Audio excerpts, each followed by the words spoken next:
And now, Adopted Daughter, starring the author, Genevieve Ann Hopkins. This is the true-to-life story of a courageous young wife and her fight for her home, happiness, and her adopted daughter.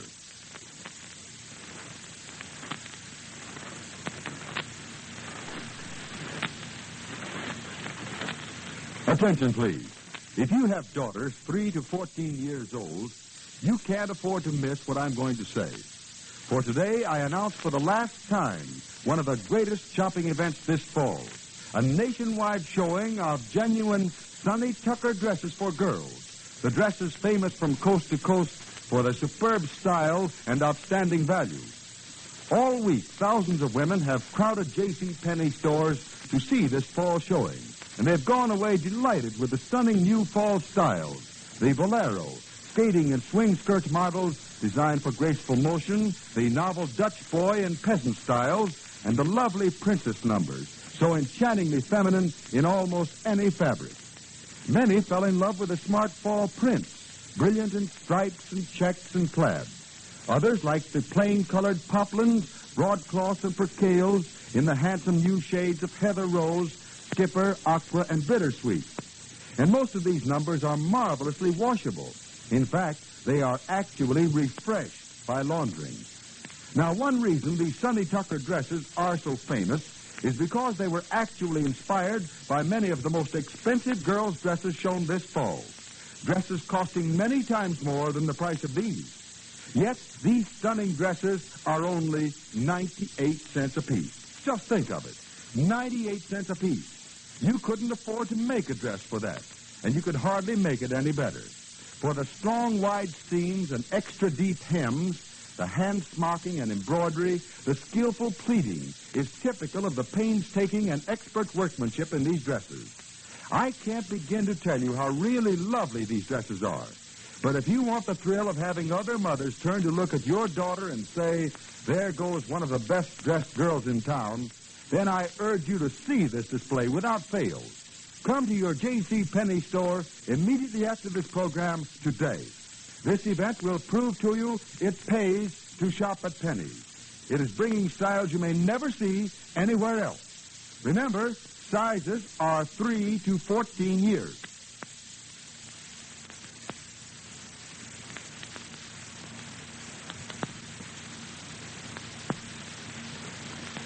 We know that Jonathan Campbell is really most anxious to see Jack established as manager of his big new drugstore.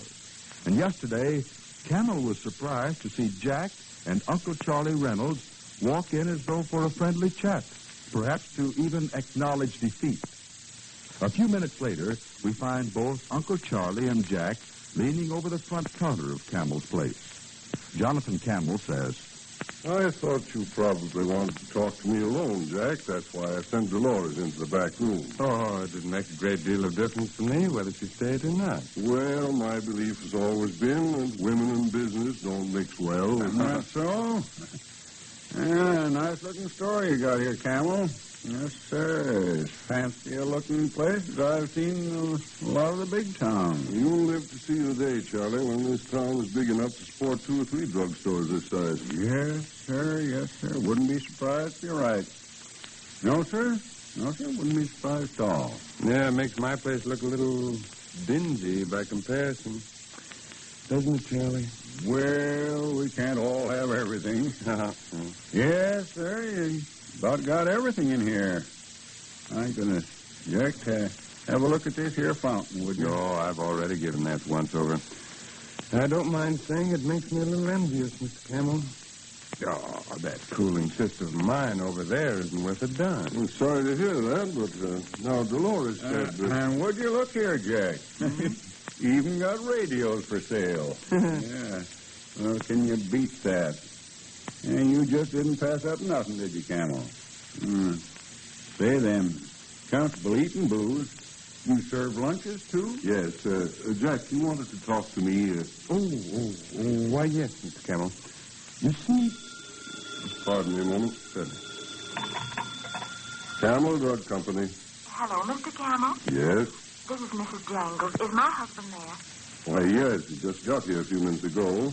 May I speak to him, please? Certainly. Just a minute. For you, Jack. Thanks. Hello? Jack, I'm sorry to bother you, but I was afraid you'd go someplace with Uncle Charlie after you left there. And, well, you've just got to come by so I can show you something. Honey, I'm busy. I know, but it's the sweetest thing you ever saw in your life. From Jenny in New York. Well, can't you tell me about that later? I'm sorry, honey, but she sent me a dainty little handkerchief with her picture in the middle of it. Oh. I was never so surprised at anything in my life. It's just lovely. Okay, Jerry, it's fine, but you know I have important things to think about right now. But Jenny That's said fine. Tell me all about it later, why don't you? All right. Bye. Bye. I'm sorry to have to make my personal calls on your phone, Camel, but you know how wives are. Jerry had a gift from Jenny, and she couldn't wait to tell me about it. Nice little girl, that Jenny of yours. Oh, best ever. Well, Charlie, what are you poking your nose into now? Camel's got a fine bunch of dictionaries for sale here. Oh. Yeah.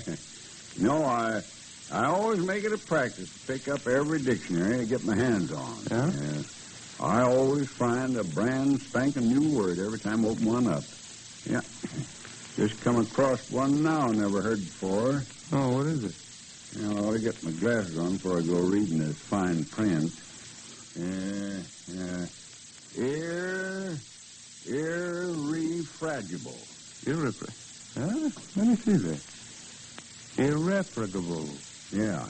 It means something that can't be refuted or disproved.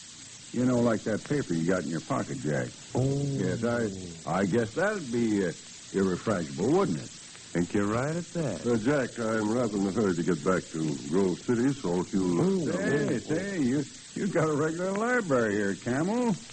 Yeah, books of all kinds. Look here, Jack. My goodness, here's a book of old quotations. Quotations in here by Chesterfield, and it's done by Macaulay and Thomas H. Huxley, Longfellow, Say, that's fine. My goodness, I'd like to have this here book, Camel. I like that book myself. Yes, sir. Listen to this.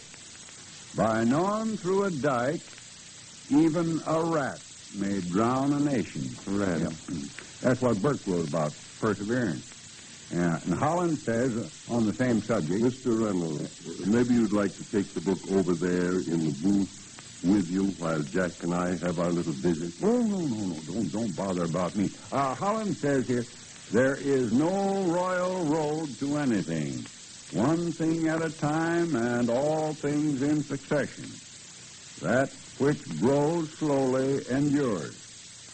Yes, sir, Jack, I think I ought to have this book. Got a lot of down-to-earth truths in it. Mr. Reynolds, I'll be very glad to give you the book. But now... Oh, by the way, Jack, that reminds me. You had something you wanted to talk to Mr. Camel about, didn't you? Oh, yes, Uncle Charlie, I did. Now, let's see, what was it?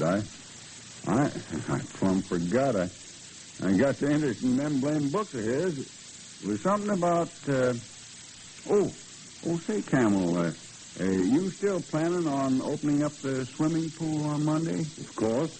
The workmen will be through on Sunday.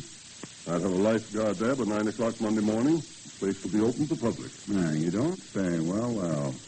Yeah, well, it sure would be too bad if anything held up that opening now, wouldn't it? There's nothing that could hold it up now.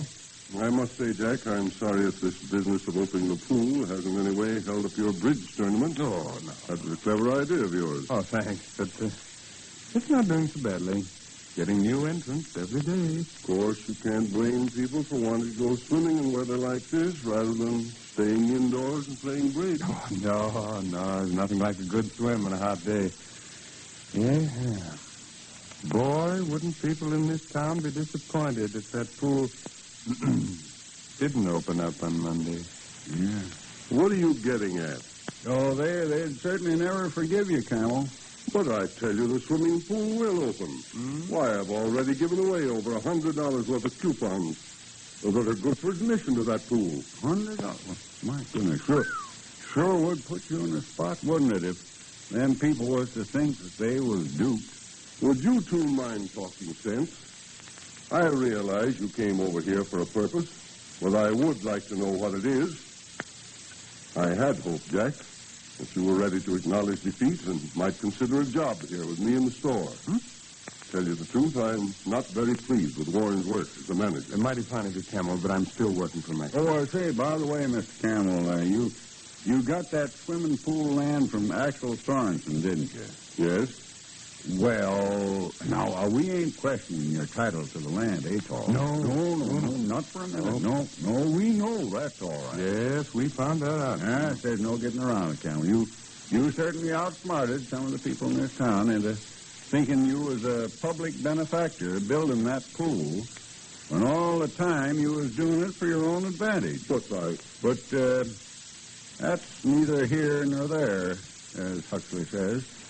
The important thing now is to figure out whether you're going to cooperate with us or not. Cooperate with you? Yeah.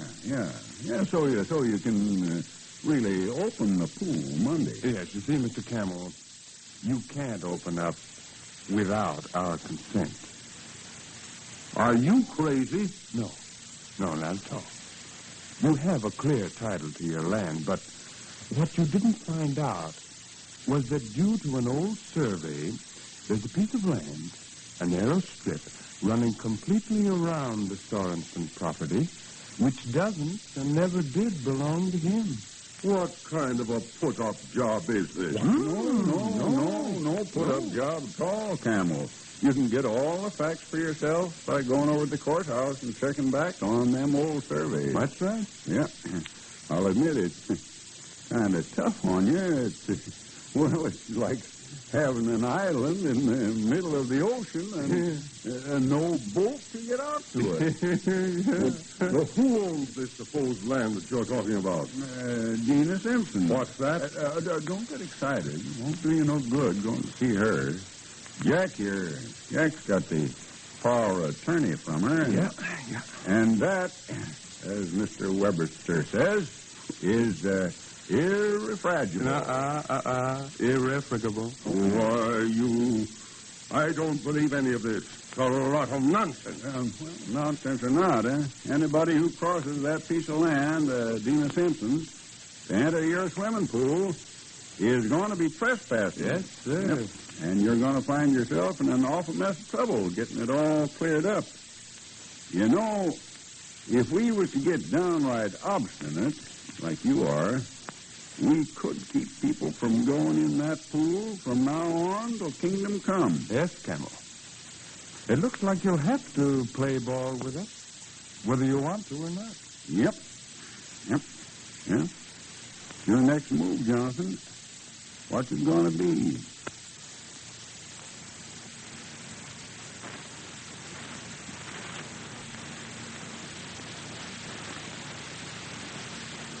Yes, what is Jonathan Camel's next move going to be? For once, Jack seems to have the upper hand. But will Camel find some way out of this surprising new situation and open his pool on Monday? Don't fail to join us then to learn what does happen.